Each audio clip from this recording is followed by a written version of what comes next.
Hello YouTube, welcome to my next stove project. We just wanted to show this. We had paper wrap around here like we do. I don't know if you ever seen me do it before. See how we left 4 spots? We'll roll around here and then we'll cut them last. But once we had a groove made, we took the paper off. So we wrapped paper around here. We don't know if we're going to have a lay down stove like this or like a potbelly stove. Just at your own risk. I know how to empty these. I know how to do the whole thing where there's no danger. So,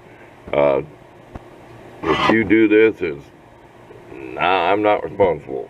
I got a fly trying to crawl on my face. So the camera's jerking all over it. We'll be back here a little bit later and we'll show you, well, it won't be later, it'll be a second for you guys. We'll show you a couple other little things. We're going to slowly build this. This is not going to be a big video like the other stove. It's going to be more of a simple stove. Okay, here's our idea. This is 2 1/4 square. And we made a stove like this with an angle iron frame. Because this bottle is like 3.5 inches across the top. And we'll cut a square hole in it so it'll be rounded. If you ever remember way back when I made my camp stove, the back's going to be flat. You put it because it's going to have air tubes in it too. This stuff, this took a lot of work.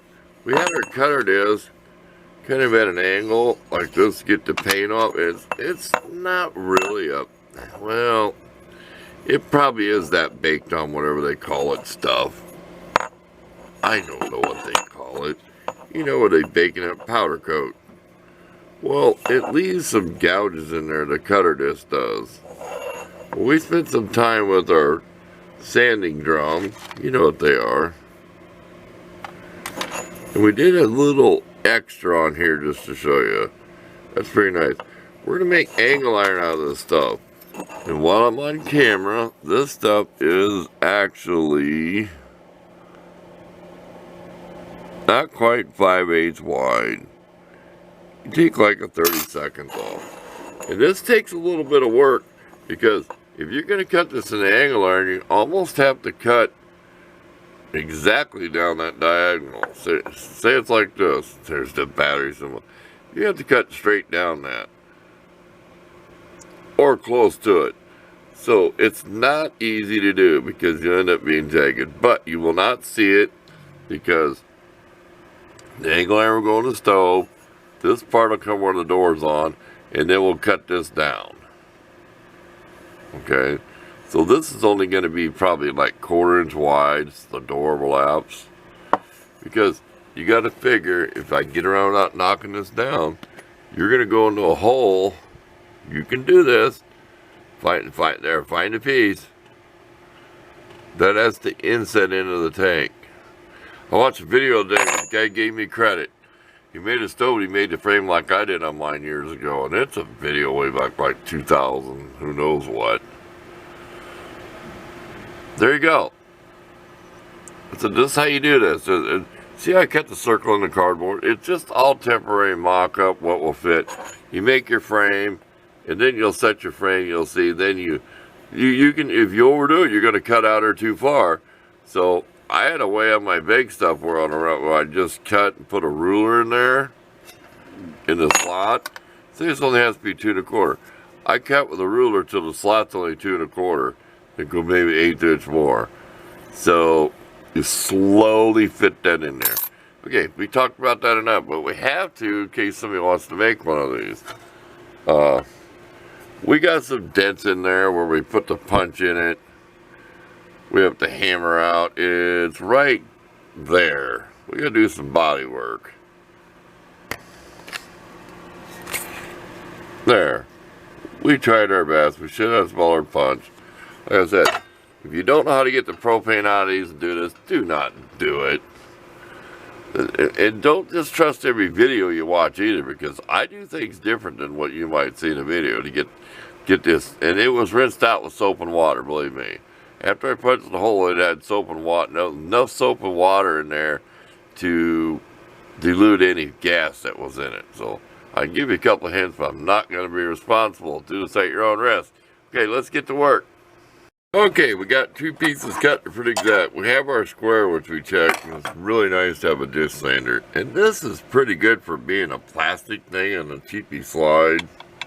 See that? But I did a lot of work setting this table up straight. It's pretty tough. I've got a video. It's got a knob on either side. It locks in there good.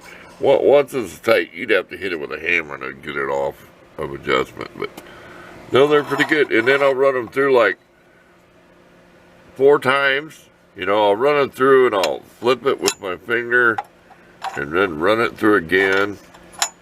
I'll do like 4 times each end. But they're pretty good. If you stand them up on the table. Now we're going to cut them into angle iron. That's what you got to do when you work with scraps and recycling. We don't know if we can wire weld to this or not. And brazing, well, that's a whole other story when we get there. But we're going to make this frame somehow. So we're going to cut these into angle iron. That's all we've got. We're not running to the store. This is all designed to be made from scraps. So it's not that it's cheating. It just, I don't want to spend the money. Okay, stay tuned. There we go, 4 pieces of angle iron. I take it to the disc sander with all my vice grips, and I run it so that edge is against the disc sander, like that. And then I clamped them together and took it to my belt sander to do the edges.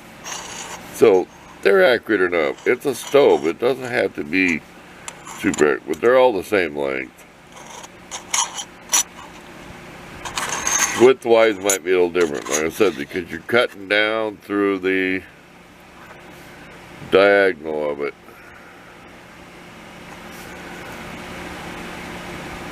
There you go. You can't keep your hands clean doing this stuff. All that metal dust and everything. I got my fan going right now. I always wear my mask, goggles, headphones, my, well, ear, what do you call the hearing protection? I call them the same as headphones. There you go. Now we just got to do our best. Decided whether we're going to make a 45 to make these corners, or do that where you cut a piece out and overlap it. I don't really like doing that. Either one. I think I could brave doing a 45. We're not sure. That's going to be a surprise. It's almost, we're almost done with this episode. There's not going to be a whole lot on this stove. Not no 7-8 like the other stove. This one's going to go quicker because I've done this stuff in videos over the years, making little frames and stuff. So we'll be back with probably one more clip, but always look for the pictures. I show how I got stuff in the vise. I'm using the Dremel type rotary tool to cut stuff. Okay, we've got our frame made. It's as square as you're gonna get it for what it is. Don't go by the center hole. That's not accurate. In fact, it doesn't lay flat because the way that's cut, it lays flatter this way. But see how I tried to get the brazing to suck into the corners, even though I was doing it from the outside. Okay, here's how we found the best way to center this. Don't ever trust that this is centered on the bottle that's welded in. These are made in the factory mass produced. We've got several lines like 1.5, 1 5/8, stage frame 1 3/4, and we'll put this on here like this. You know, we'll center back and forth. We'll get it the best we can. But here's one thing I just thought of, so I want to put the how concentric this is. Do we really think that valve's centered? Here, let's get here and watch it. Don't let this dimple in that little valve thing distract you. You know, this stuff's mass produced. I'm sure if you put this in lathe, it's going to be wobbly. You can also do some measuring. This is the hardest part, is finding this curve. Like, say you was going to cut this off right past the curve. That's not easy to do. The bottom wasn't so bad because there was like dimples and stuff of the bottom piece. I could show you, you know what I mean. It's got like 4 little nubby things on it. And had plastic on it. The old ones had like metal on the bottom to make it flat, then they switched to plastic. I guess it was cheaper. Hey, we may luck out where our body damage is. I should have used a smaller punch, but if you wonder how I got water, I just took a plastic syringe with some water and soap and put in there, and then let it drip out. But that's why I've got flash rust. This rust is like within 1 minute. It didn't take long for that to rust. This way, a square. I showed I had a wrist pin out of a car. Put a flashlight behind there. And look for the light. I had a wrist pin. It's called like a cylinder square, but we know this by blockage. It's pretty square. I mean, machinists would tune it up a little bit, but I pulled that away from there. But I did pretty good. I'm not bragging. I was pretty careful. I measured. I didn't want to make one of them pot-belly stoves like this. I've done it before. I just want to make a lay-down stove like one of my camp stoves with the door on it. This will be cut back. This is 2 1/4. This, we want to get it on the stove. This will be cut to where this is maybe not only 1/4 inch. And then the door will be 2 1/4. So we got just a little overlap. So see, we ain't worried about brazing in there. And I really messed up on one of these. This is not easy to do on cheap junk. It would have been better if it was heavier stuff. We may pick up some 25,000 MIG wire and try to do some spot welding with this lightweight tin. Because I have practice on this when I first got my welder tin like this. It does work so-so. Because that's a lot of brazing trying to braze that on there. Well, we're going to try to get this square and get some lines and then cut. Like I said, we'll come back. Always look for my pictures where I show marks and things I've done. Don't talk about that. I figure I better put this in a video where it's one of the most important things people are going to do. How are you going to put that square on there? I showed it in a camp stove once. Quick tip, any kind of cheap first aid tape.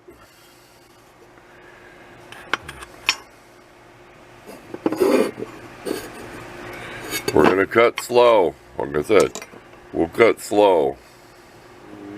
If I was on a bake, it's not my stomach growling. It's time for lunch. See, that's 2 1/4. We're only going to cut it like 2 inches. We're going to find the center. We're only going to cut out a little bit at a time. And like I said, my bake stoves, I used to drop a ruler down in there. Of course, it'd be the other way. Drop a ruler down in the slot, and we never make the slot any wider than what this is. I got lucky. This was diagonally like 3 1/2, so I had what, 1 3/4 radius. So I got lucky on there where I was able to measure it out and draw these lines. But I put more than one set of lines for reference. It's going to be a long part on this video. But I want to show this stuff, even though I've showed it before. Mark this thing, don't do what I did. When I had it on there before and all centered, mark this thing. But still, I figured it out. It's not perfectly square. It fits better one way. So I got a 1 and a 2. And see where you only cut a little bit? See? Look around the corner. See where you only cut a little bit at a time? See, it's almost locked in there. Watch. See that? I know I've had people ask me, how do you do that? That's the hardest part. Well, I tell them, just cut a little at a time. Like I said, don't go past there. If I got my ruler, like I say, if that's 2 1/4 for a side, don't go past 2 inches. Don't go out there and cut out too far. Just slowly sneak them out. We're going to change to a full-size cutter blade. It'll cut faster because you get more RPMs on the outside. You get more cutting inches per second or 4, you know what I mean. It's bigger, it's going to cut better than something, you know what I mean. I know you know what I'm talking about. If it ain't fun, I don't want to do it. I'm starting to get frustrated. Break time. See? Then you get lazy. You think of an excuse. I feel a little frustrated. It's time for a snack. I'm on a roll. I'm almost done with my 20-some mug ounce of coffee, so I'm rolling through this. Getting closer. Just take your time. I'm going to cut out to this line now. This might show up better. I'll go ahead and cut just a little more each way. Try to widen your slot a little bit, but go that way, not this way, so you're not making a hole bigger. So your blade will fit a little better. You'll try to cut to where you're... Don't shove on your blade, but you want it to clear without snagging. Like that just did. Well, we got to fit in the hole. We're going to call it good on this video. I don't know if I can braise it or not. In a few days I plan on getting some MAP gas, which is not really MAP gas anymore. I always remember to tell myself that. It's not like the old days. I have a pencil tip I try with MAP gas because I just want to braise the corners first. I kept that marked. And remember, this hole's going to be bigger. There's only going to be about 1/4 inch of metal coming in from the edge. 1/8 inch to 1/4 inch. So the door will be is same size as this, 2 1/4 inches. This is the part where it was body damage. It's going to go on the bottom. I pounded out with a punch, reached down the best I could, but that's probably 3/8 of an inch on the corners to where it touches, which leaves about, because that's 1/2 inch, so it leaves you about 1/8 of an inch, you know, inside. So it's in there far enough. But I use my drum sander to keep shaving away at this, and then I took one of my real small stones and rounded the corners. Get you up real close there. I'm just laughing. Boy, I'd like to build a big one with a gap this tight, huh? Wouldn't that be easy to make weld? Well, thanks for watching this episode.